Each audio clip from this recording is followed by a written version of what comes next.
Hey, we're here with Melissa Marquez. She's going to be a part of Sharkfest this year for National Geographic. What is it like to be a part of this whole thing every year for Sharkfest for National Geographic?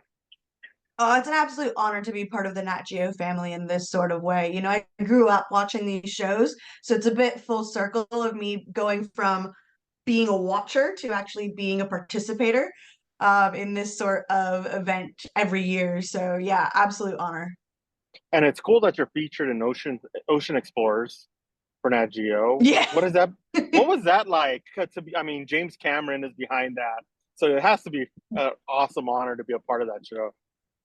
Oh yeah, I mean you took the words right out of my mouth. It definitely was an awesome honor, but to me it was a very life-changing trip.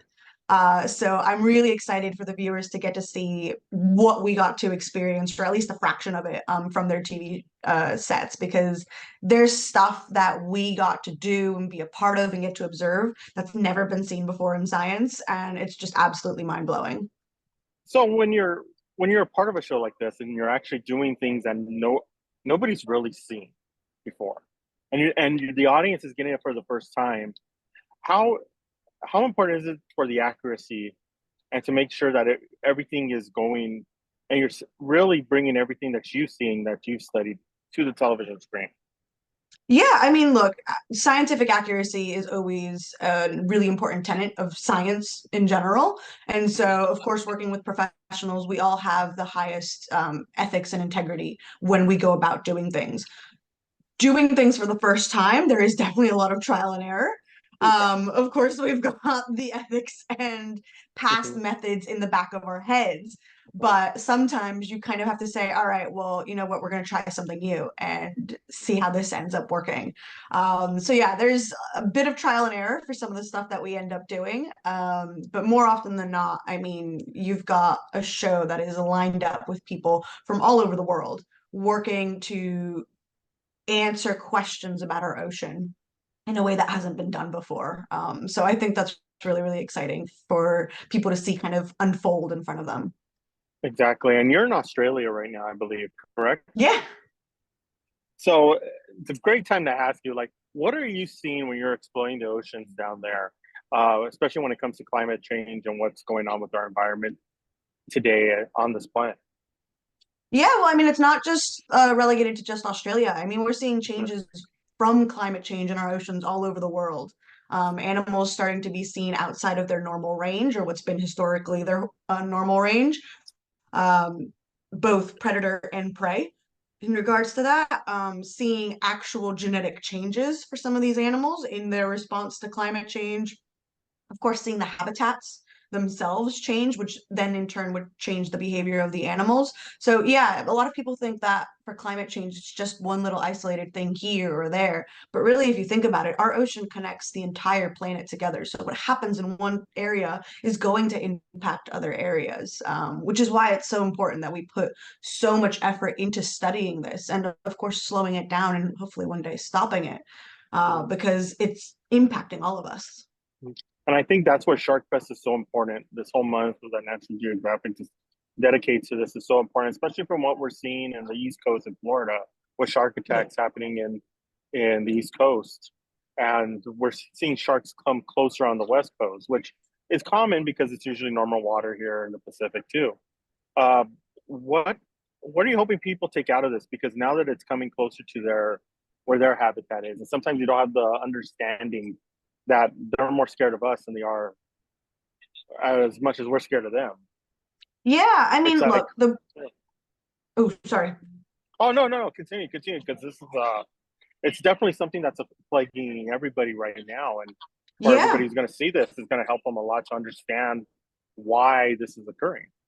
Yeah, well, I mean, you've got the US and of course Australia as well. They're both known as kind of like bike capitals of the world.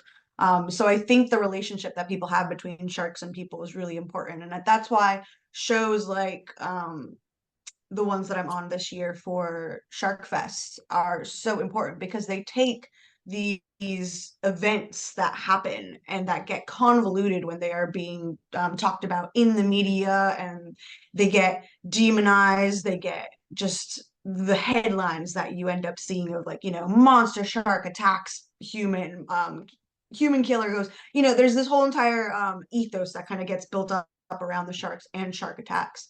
And so I think it's really important to have shows that present the facts as well as we possibly have them of what happened, why it possibly could have happened, and given a few explanations. The truth of the matter is, a lot of people want this kind of paintbrush explanation as to why a shark bite happens. We're never going to get that. There are so many different factors out there in the ocean as to why something could have happened and a different interplay of them. And especially when you add something like climate change into the mix, that is completely changing everything that we know about some of these Yeah. animals. It makes it really hard for us to just pinpoint one specific thing. I think the really important thing that people need to kind of realize is these are such rare events. I mean, you're more likely to get bit by somebody in New York than you are of ever getting bit by a shark. And Wow. technology has actually been able to show us that. A lot of people now Yeah. have their own drones. They throw them up in the air at the beach to get some panoramic photos.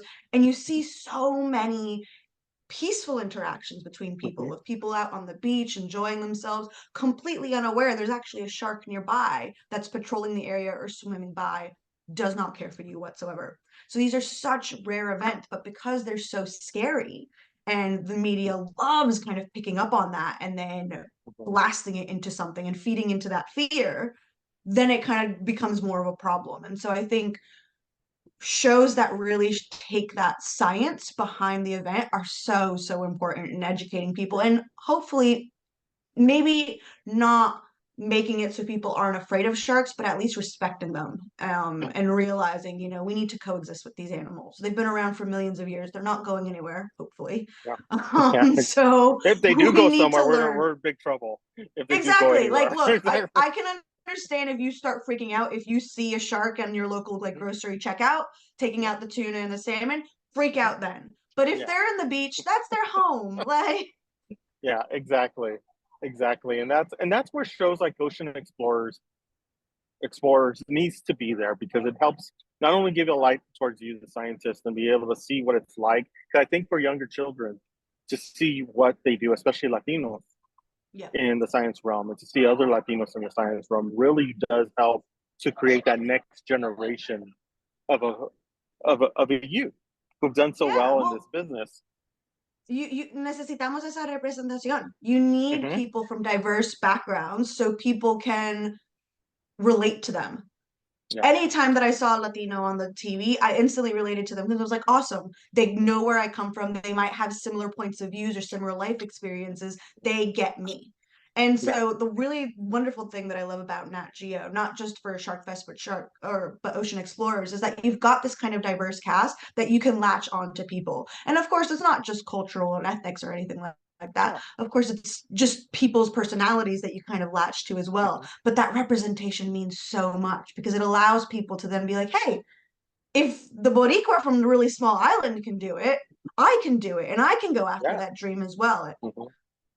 Exactly, and that's so true, and it's something that I remember growing up and not seeing a lot of that.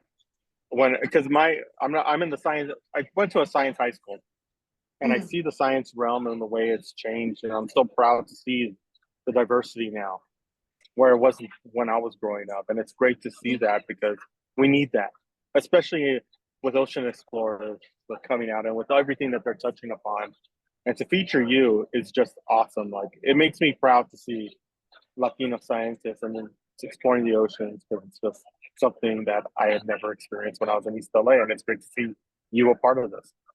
That means a lot. I was the same way. I would watch the shark shows, I'd watch the science shows, and I'm like, there's no women and there's no Latinas. Like, am I Mm-hmm. welcome into Mm-hmm. this industry? And Yeah. so, I like to think that me being there really kind of gives people permission to dream of being like, hey, if she can do it, I can do it. I want to do that. And I'm really excited for the future of science, just to see how diverse this industry gets, because I feel like with more different perspectives, we're going to get some really good answers to the problems that we're currently dealing with, not just in nature, but just in science in general. Yeah, and hopefully solve a lot of these problems as well. And I think Exactly. that'd be great. Exactly. Thank you so much. Before I let you go, when is your episode again for Oceans Explorers? And so that we make sure that we get everybody to watch it. Yeah, I've actually got quite a few episodes for Ocean Explorers. They're going to be the back half of August and the beginning of September. So it's coming out like once a week from August 18th to September, I want to say 2nd or 1st. And then, of course, you've got Sharkfest that's coming out in July and August. Exactly. Thank you so much for stopping with us. I really appreciate it. And I love talking with everybody from the National Geographic team of scientists because the stories are so fascinating. It's great to learn more about you and everybody else as well. So it's just for a guy who grew up studying science, it's just awesome. Thanks so much for having me. I really appreciate it. And hopefully we'll chat soon. Definitely. Hopefully we'll be able to do this in person and not over virtual. We could have a better conversation and really delve deep into a lot of the science of the oceans because it's really fascinating. I would love that. Awesome. Thank you so much. No worries. Have a good day.